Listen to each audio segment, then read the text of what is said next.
Go. Alicenizzynazzy lived in the desert, near the pueblo of Santa Fe.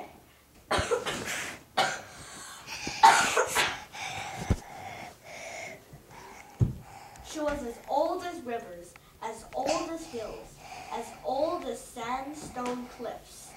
She was so old and so mean. People said she was a witch. Don't dare go near Alicenizzynazzy, parents told their children, or she will eat you up. Alicenizzynazzy's adobe hut stood on skinny roadrunner feet. Around it grew a fence of prickly pear. Whenever she mumbled certain words to the hut, or tickled its feet, the adobe carried her over the sizzling sand to find naughty children to eat. And wherever the roadrunner-footed hut went, the cactus fence went too. One day, a little girl named Manuela came by looking for her lost sheep. Their tracks had led her straight up to the witch woman's fence. Oh my! When Manuela saw the strange adobe, she knew well who lived there. Who but Alicenizzynazzy had a house with roadrunner feet? Manuela wanted to run away, but not without her sheep. She peeked over the fence to see if they were there. Get away, you naughty child! Cried a prickly voice. What a beautiful talking fence! Manuela breathed, though scared out of her wits. The fence was so pleased it opened itself up. And she went in. Oh my! Manuela saw piles of skulls and bones and heaps, but not a single sheep. She peeked through a window of the roadrunner-footed hut to see if they were there. Go away, you naughty child! Squawked a foul voice. What a wonderful talking house, Manuela breathed. The adobe was so pleased it opened its doors, and she went in. Oh my! She saw a cobweb hammock and dirty pillows everywhere, but not a single sheep. She peeked into the kitchen to see if they were there. Come in, you noisy child! Screamed a voice like Gritty said. And she went in. Oh my! There, sitting on a shelf, was Alicenizzynazzy herself. Her face was as withered as a walnut. Her skin was yellow as squash. Her eyes were red and beady and bright. Her teeth were black as night, and they snapped like mouse traps. Her hair was a string of chiles. Her belt was gonchos, shiny as moons, and her velvet skirt swished like water when she moved. Draped over her shoulder was a huge horned lizard. Hola, the lizard said. What a lovely talking lizard. Gracias, dulce angelita. Set your trap, Alicenizzynazzy snapped. She's no sweet angel. She's a naughty girl. I'm good, Manuela said. I'm looking for my sheep. I followed them right here. Dear, dear, dear, croaked the crow and sly as can be. No sheep here, just some dirty old pillows. You can't be good. You lost a whole flock. I'll have to eat you up. Then she cackled a cackle that could wear down cliffs and popped Manuela into the cooking pot. Oh my! The horned lizard groaned, "Ay, ay, ay!" Though very frightened, Manuela looked around. In the corner she saw a cupboard with the face of a giant mask. What's in there? She asked. Ah, said Alicenizzynazzy, adding chiles to the pot. That's where I keep my specialties. Then she shouted, Open up! Whoosh! The mask's great mouth flew open wide. Shells of jars were inside, stuffed to bursting with teeth. Teas for gashes, teas for rashes, teas for rickets, teas for crickets. Every jar was full except one.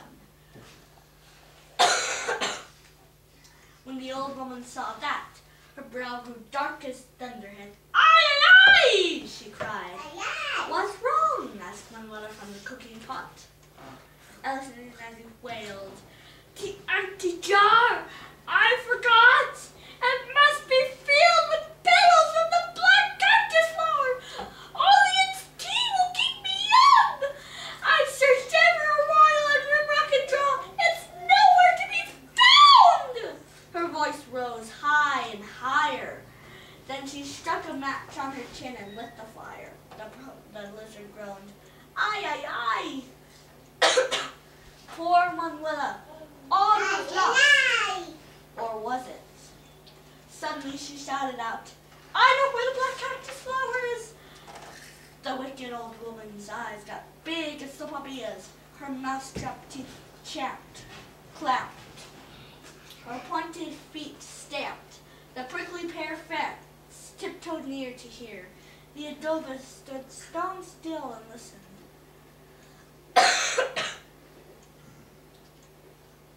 "Where?" she asked, bleeding close, staring nearly nose to nose. The horned lizard whispered, "No details, don't tell!" "Hush, you bloated bag of scales!" Alicenizzynazzy railed. Then she sweetly hissed, "Where's the black cactus flower? You can tell Auntie Alice." "Only if you promise to give me my sheep." "I promise!" Alicenizzynazzy smirked, for it was a trick. She crossed her fingers behind her back. "Aye, aye, aye!" the lizard groaned when it saw that. "It grows where my sheep graze," Manuela said. "I've seen it dozens of times." "Where, where, where?" "I'll take you there."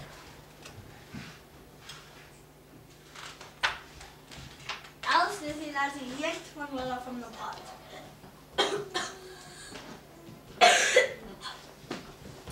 They leaped into a huge motor and flew off, swirling like a storm. Over mountains and mesas they soared. Alice shrieked all the time, "Soon the black cactus flower will be mine!" Manuela pointed the way up a canyon, steep and deep. "There," she said at last, as they swooped to the top of the cliff. Alicenizzynazzy squinted her eyes. Smaller and smaller, she saw the prize. Growing on the very highest ledge was the black cactus flower. The motor landed with a thump. The witch jumped off and dashed right up to the cactus and ripped the magic flower off. Instantly, thunder clapped and clashed. Lightning slashed the sky, and all weathers happened at once. "Oh my!" Then a cackle that could gorge out gorges. She steered them home again. When they got there, Manuela said, "Now give me my flock." Alicenizzynazzy grinned and popped her back into the pot. "Oh my!" By then the water was getting hot. The lizard groaned. "Aye, aye, aye!" Manuela cried. "But you promised." "Sorry, my fingers were crossed." Alicenizzynazzy stirred her stew. "Naughty children are so tasty," she said. She threw in jicama and cilantro too. Noisily, she took a taste. She puckered her face and spit it out. "You are a good child," she said with disgust. "Good children taste so sour." So Alicenizzynazzy grabbed the magic flower, sprang into the motor, and steered herself away to find a naughty child. "Hasta la vista," the horned lizard smiled. Manuela hopped out the pot. And the sheep? The moment the old hag whirled off, her spell was broken. The dirty pillows became sheep again. They filled the adobe, baaing and bleating and bumping around. That was too much for the roadrunner-footed hut. It bent over and dumped them all out. And it ran off to find Alicenizzynazzy. The prickly pear fence ran right behind. Manuela was so glad to have her sheep.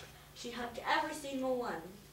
Then, with the horned lizard perched upon her head, she happily herded them home.